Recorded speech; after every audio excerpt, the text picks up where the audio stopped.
Welcome to Evergreen Conversations, a breakthrough audio-visual storytelling medium that serves as a platform for news, entertainment, sports, and culture. My name is Fredrell Green, and today on our fourth episode, in our most enlightening conversation yet, we have with us today George Sedberry, who goes by White George. We're going to be talking about his ongoing cross-country travel to help raise funds for HBCU scholarships, and also a little bit about his story, how he got to be such a influential content creator and HBCU advocate. Here we have George Sedberry. How you doing, sir? I'm doing good, my friend. It's been a little while since we've seen each other. Yes, sir. For the audience, just so you know, George and I we collaborated on a feature article I wrote about him coming to my institution, Morehouse College, and his story from becoming, yes, repping Morehouse College, yes, from becoming a former racist to now becoming one of the most influential HBCU Black history advocates in the nation. So, George, I just want to start off by, just giving the folks a little information on what you're currently up to right now, and then we'll go into your story. Well, I'm currently in Sedalia, Missouri. I'm walking across America. I'm over 1,100 miles in now. I started in Harlem, New York, and I'm walking to South Central Los Angeles to the Dr. Charles Drew School of Medicine. The point of this walk, besides being the most scenic weight loss program probably in history, is to create conversation awareness about historically Black colleges on this east to west trek across the country, because there's a lot of people who don't even know what HBCUs are and don't appreciate what they've given us. But not only that, I've just found that telling Black American history stories as the scenery and location changes is just, I don't know, I love what I do. And I just want to entertain and educate people simultaneously with these stories.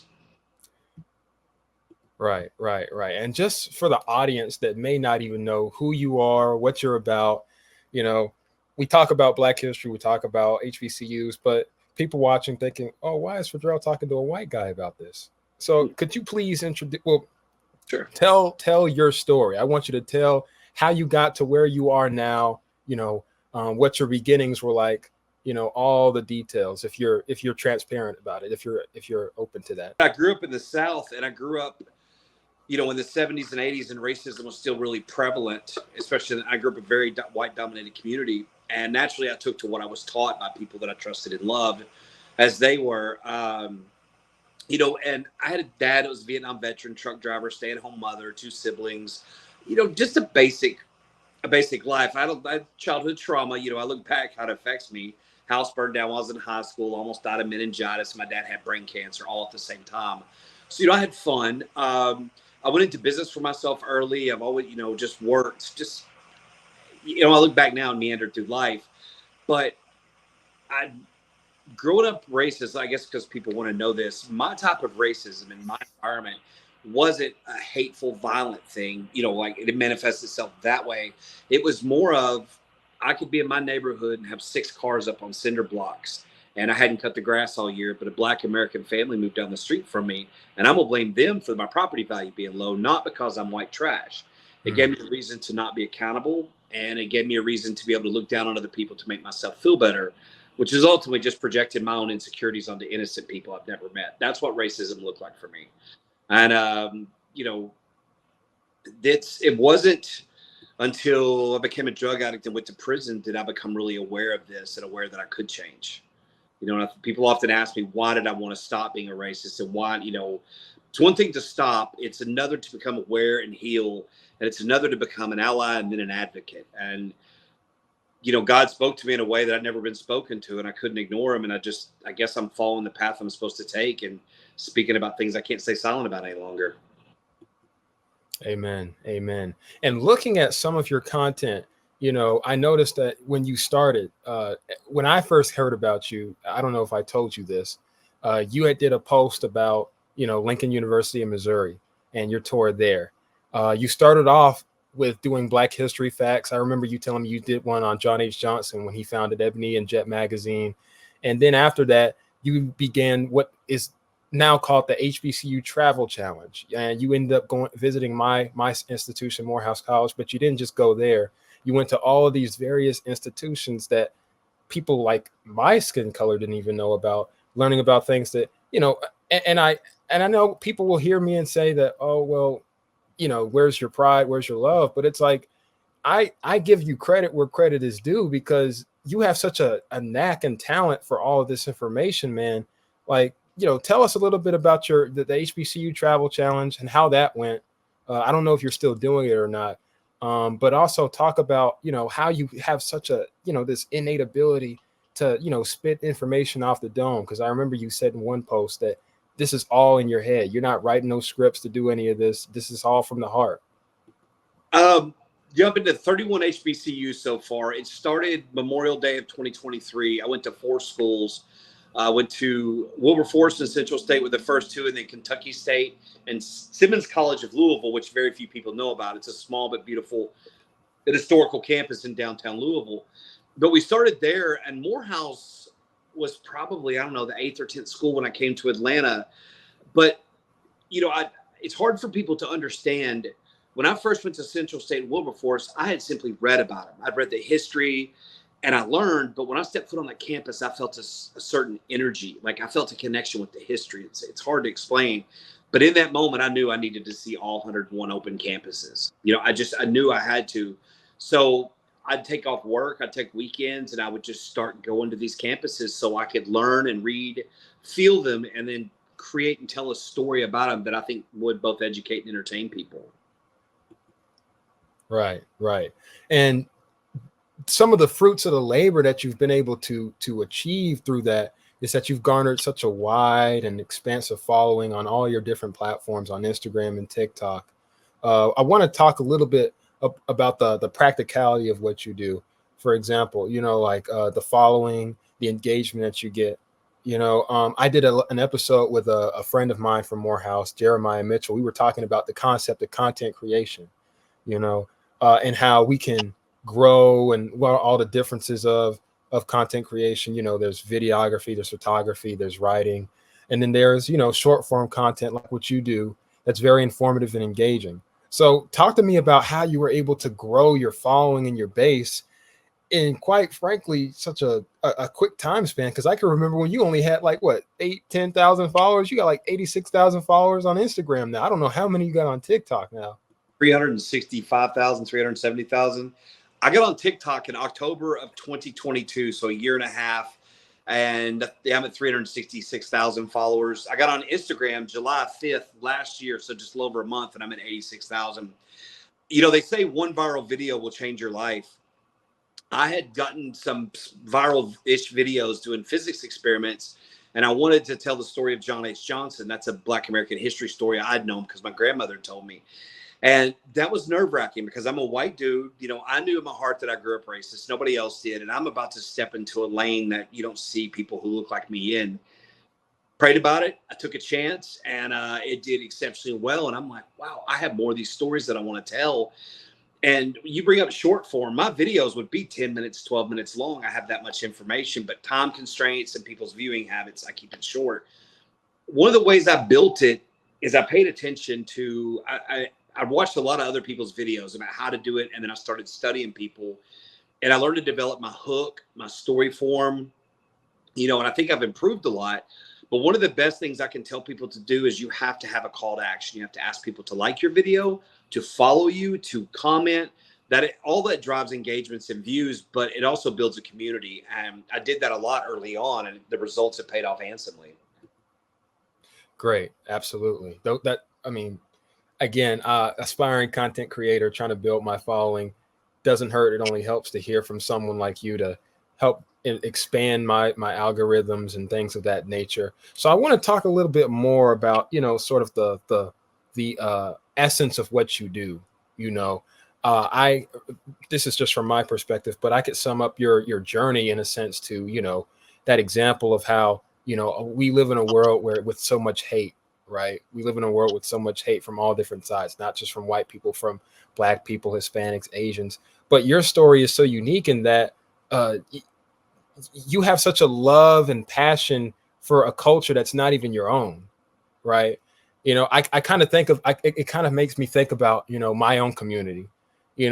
I'm in my community of Athens, Georgia. This isn't like a matter of race. This is just a matter of, outsiders coming to help insiders, because there are so many nonprofits in Athens, and out of all the nonprofits, you see so many of these people leading the way that aren't even from Athens, that have such love for Athens. So, what does it say about, your journey and your passion for the Black culture in all of its forms and aspects, yet you are an outsider looking into it and appreciating it?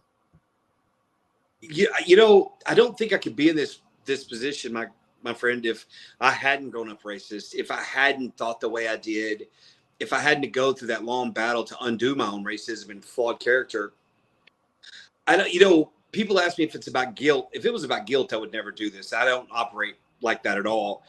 I don't know it. I keep trying to explain to people, God pulled back a veil from my eyes, and I saw when I was in prison, I hung out with a lot of men of all different cultures. So I got to hear about the world they came from, and which is far different than mine. But when I stepped foot back into society, I began to quickly see what they were talking about, that my world and their world were not the same. And it changed my view immensely. And I started to see injustices. I started to see cruelty. I started to understand how our past affected our future and present day. Like, I don't know. It just hit me, and everything it's almost overwhelming, but I just began to see things so dramatically different. It shook my foundation, and I just knew I needed to speak up. I just wasn't sure how. So when talking about your current exploits right now, could you explain to the audience, I don't know if you confirmed if you're still doing the HBCU travel challenge yet or not. You said you visited 32 HBCUs, but you're currently traveling across the country to pay respects to Booker T. Washington in hopes to raise HBCU scholarships. Could you expand upon that? Talk to the audience about that. The HBCU tour will continue. I've got one more official HBCU I'll be at in a couple of weeks, which is Langston University in Oklahoma. That'll be number 32. But after this walk concludes in November, like I told you, I want to start a podcast, but one that's mobile, because I'm working on being able to speak to schools and colleges and institutions, using Black history as a way to create that conversation. So no, until then, I guess you'd say postponing it, but I will be going to Dr. Charles Drew School of Medicine, which is an HBCU medical school in LA. Doing it. Okay. I just completely blanked out on that. After telling you the schools I'm going to, whether I'm still going, ask me again, dudes. I just a 2-year-old moment. Oh, sorry. I was asking you about what you're doing right now in terms of raising HBCU scholarships, your travel across the country. If you could expand upon that. I don't know if you said that. No, the Joan Trumpauer Mulholland Foundation is based on Joan Trumpauer Mulholland. She was the first white student at Tougaloo, and she's a civil rights icon and freedom rider. Her and her son Loki do travel all over the country speaking out about this. I became friends with Loki, and he's a Emmy award-winning documentary filmmaker. Wow. And they do $250 HBCU micro scholarships for students. So I try to use my platform to leverage money. I'm hoping to raise physical money, but what it is these are scholarships to students, say like yourself. You apply once a year. If you're chosen, they'll just cash app you $250. There's no essay, no nothing. You can spend it on whatever you need it to, and it just cuts a lot of red tape out and makes sure the money goes to students. So that's the scholarship I'm supporting. So talk to me about. I want to ask you this about when it comes to your work. There are people in my community that, frankly, don't know enough about the history, about the culture. It's not to criticize. This is just to shine a light on, the fact that there are stories that still need to be told, not just to people outside of the community, but within. You look at, and especially in this day and age, politically, if you look at all the attacks on diversity, equity, inclusion, on the history of Black people, and education from all different sides of the world. What do you say to people who may think, Black people specifically, who may think that that you're sort of impeding on their history or their learning, or that they may feel like too much about what we went through, or what we know, or what who we are? That's simple. Just dig into the books like I do. Start researching like I do. If you want to know more than me, commit yourself to learning, because that's what I've done. And it's, to me, it's not a competition. I don't really ever, I guess, give much thought or credence to somebody. I'm lying. I used to think about that and worry about it until I realized this is just my path. This is the history that I'm passionate about, and it needs to be told. And I don't know why we can't all learn it and tell it together. I don't. Right. Talking more about the national scope of things. Have you been following any of the political climate that's been going on recently? How can you not? I mean, we had an assassination attempt on one of our former presidents. We've had a quote unquote terrible debate. We had a Republican National Convention. We've had a lot of different things. I wanna speak to you about a mature topic right now, and that's Donald Trump, the Republican Party, the political climate, and the impact that it has on Black people. Not even just Black people, but everybody. Specifically with the assassination attempt, and I've been wanting to ask you this. This is going to be a tough question. With Donald Trump getting assassinated, I would have thought that a life changing, because that was life changing. Anyone almost getting killed, that's life changing. You would think that they would, have an introspective, look upon themselves and say, and question the things that they've done, look back at some of the things they've done and think we need to change. Kind of like what you went through when you went to prison. You looked within and you saw that you needed to change. But we didn't see that from Trump. Why do you think that was the case for him and not you? And where could he have, where could that have gone wrong? I've seen a few of the people on the right making things that, hey, we need to slow down and we need to assess where we are and what we're doing. Maybe we're not doing some stuff right. And those voices aren't out in front. I've seen random clips. I think, and I've never met Donald Trump and I've never met President Biden, but Trump is one of those people who are so obsessed with winning that everything else goes out the window. So that ability to stop and, take stock of what just happened. When you're a narcissistic, petulant child, sometimes it's hard to do that, I would think. I just think that party is so obsessed with power and winning that nothing else will enter into their brain. And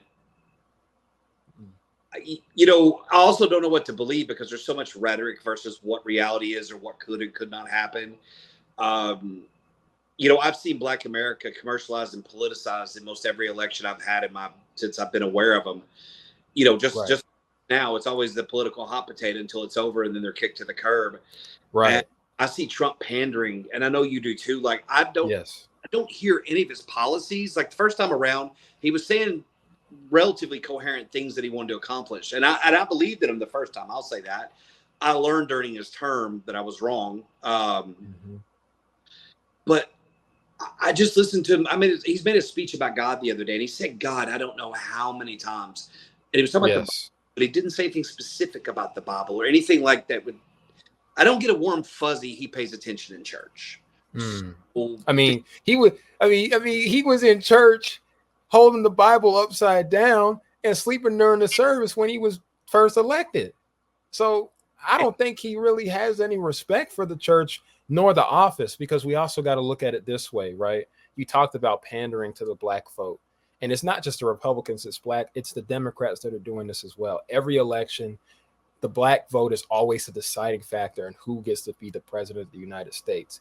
And every time when you see these political campaigns and they drive all their focus and efforts into that, and when they get it, they don't say any, they don't hardly meet up to the promises. Not any of them. I mean, we've seen Joe Biden, who probably out of every other president we've ever had has been the closest to meeting all of our demands. Not everyone, but all of them, most of them, right?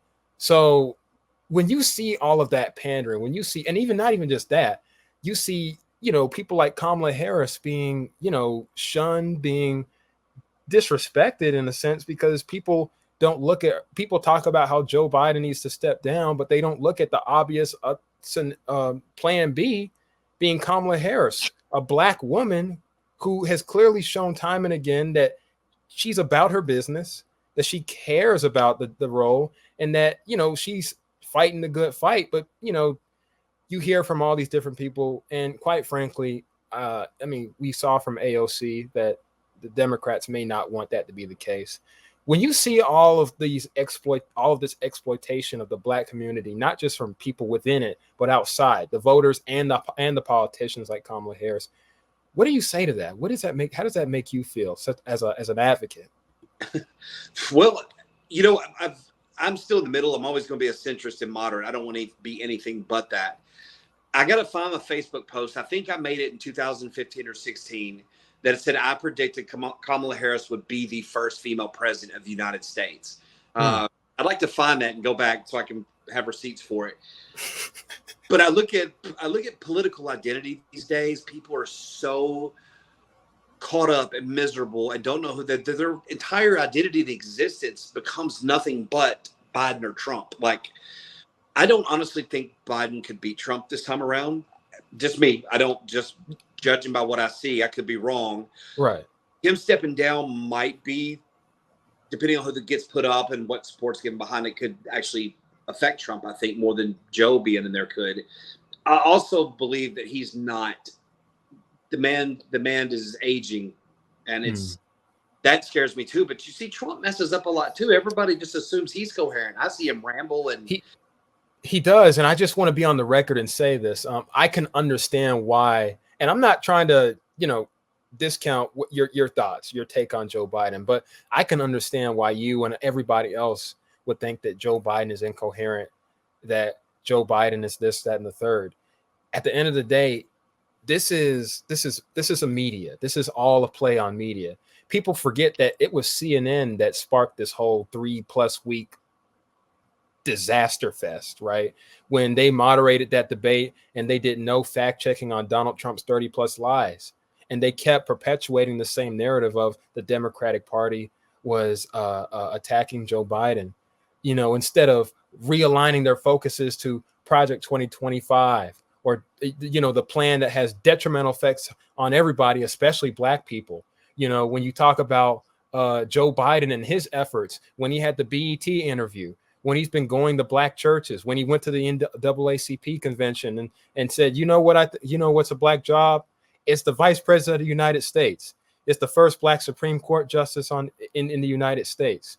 You know, so it's all a media narrative, you know, CNN, mainstream media. And it also kind of underlines the importance of why I have this show and why I want to do what I want to do, because I understand that I can't rely on legacy media, corporate media, because at the end of the day, they could snatch up my job like they did Don Lemon.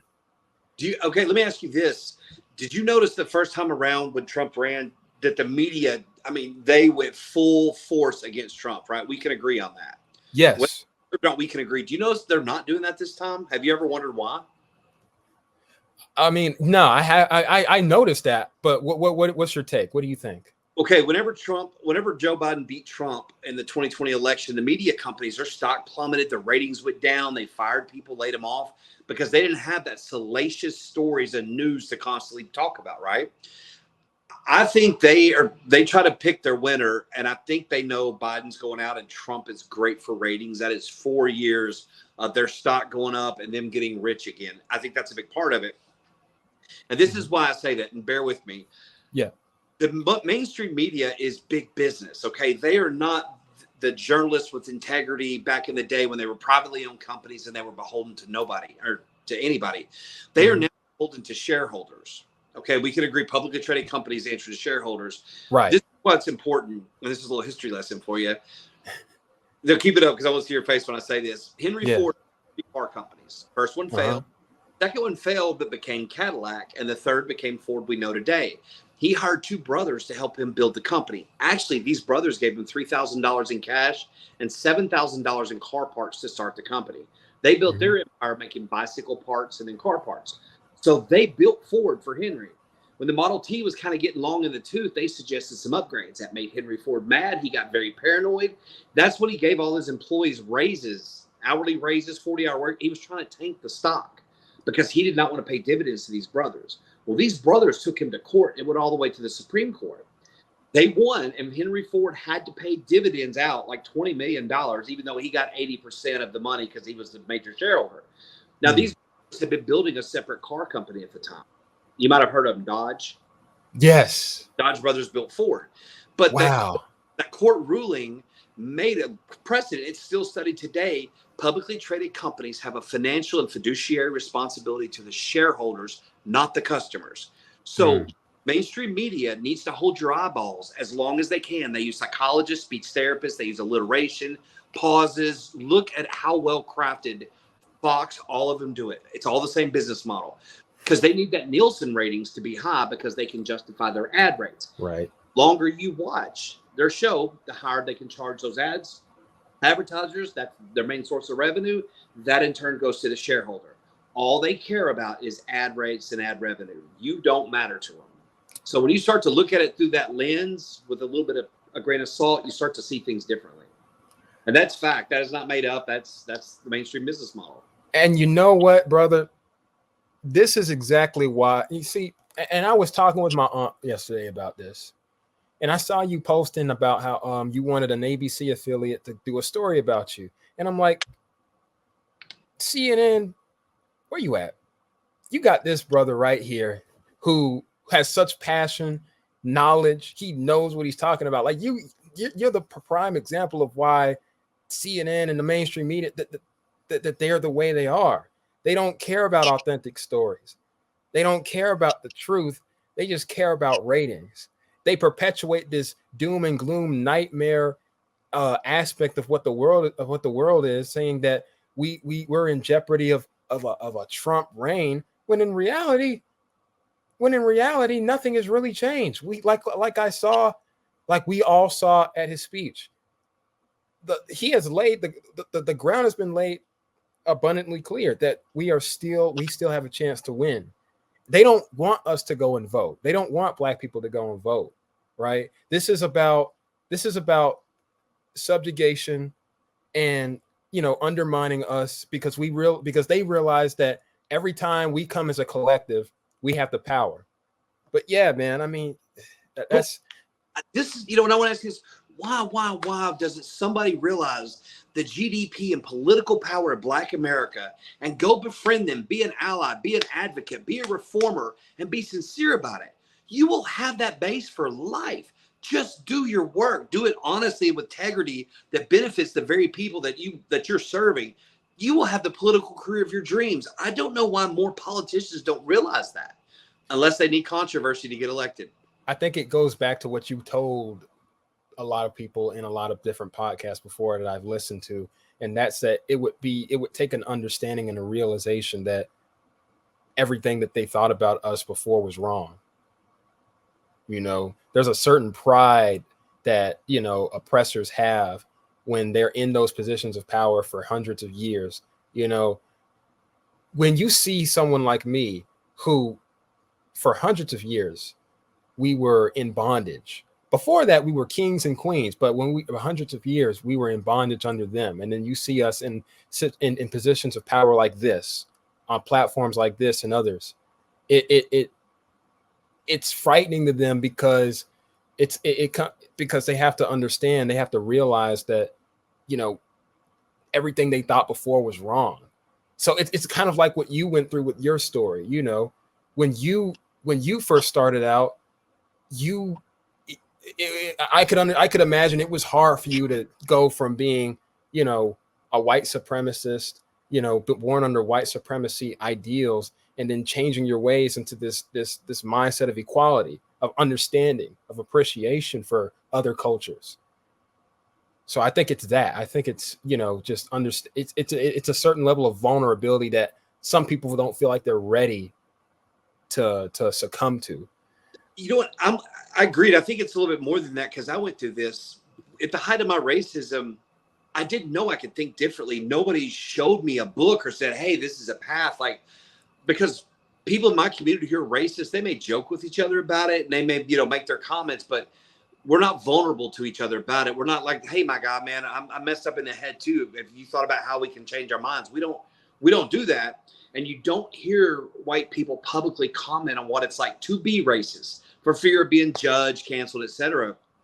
And I think that's a conversation people in my community, the white community, need to have more often, is to be honest about it. Like, this is what racism looks like for me, because I think if you can identify the techniques of the enemy, you can overcome it.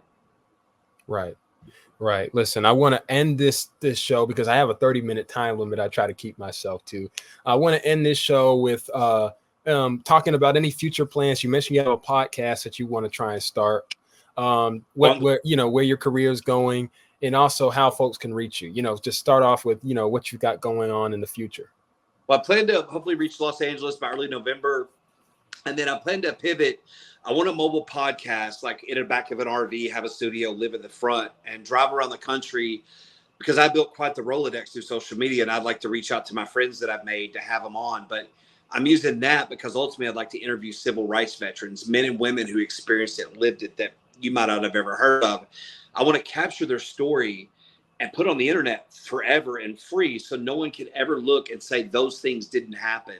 And not only that, I want these men and women's kids, grandkids, great-grandkids to be able to someday maybe see this video and understand some of what they went through that they would have never been told otherwise. And maybe they'll have a different appreciation for it. And strangers who see it may have a different appreciation for our history if you hear it from the people who lived it. And adjoining with that, while I go around the country, I'm trying to set up and create a company where basically I can go to speak to schools, colleges, businesses about these things. And so my socials is White George on TikTok and the Wit George on Instagram. It's white without the E. And if you wish to support my walk, I have a GoFundMe and link in there, and I sincerely appreciate it because that's how I do all this. But those are my plans. And I've said this before, my ultimate goal is to put 1,000 kids on full rides through HBCUs, which is probably going to be in the $50-55 million mark, depending on. So that's not that impossible of a number these days to raise. I want to leverage everything I do to do that. And I want that to be my legacy. All right, sir. And my last question, because, since this is your niche, we got to end it off with a history fact, man. What's a Black history fact you got for us? I actually just found out, I got to research this, but Peter the Great, the Russian Tsar, he had a beloved and adopted African nephew. So, that he took in and made him royalty in Russia. Wow. Yeah. Listen to that, Vladimir Putin. Huh? Well, I said, hear that, Vladimir Putin. Dude, it's crazy because it's my best friend's son. I saw him last night, had dinner, and he's a history buff at the University of Missouri. And he actually told me and showed me, he's like, you got to do a video on that. So wow, I'm like, oh, here's one more for you. Yeah. The most Harley Davidson of all time is the Easy Rider Chopper, right? That big, long stretch. Do you know that was designed and built by 2 Black American men in Southern California who created that whole motorcycle craze? They were never mentioned or given a single bit of credit in the movie. At all. But they were completely cut out, no royalties. They built the bike and they built the craze. Well, hey, man, thank you for the words. Thank you for the history. And thank you for the conversation. And thank you all for listening to Evergreen Conversations and watching it as well. A breakthrough audiovisual storytelling medium that serves as a platform for news, entertainment, sports, and culture. We will see you next time.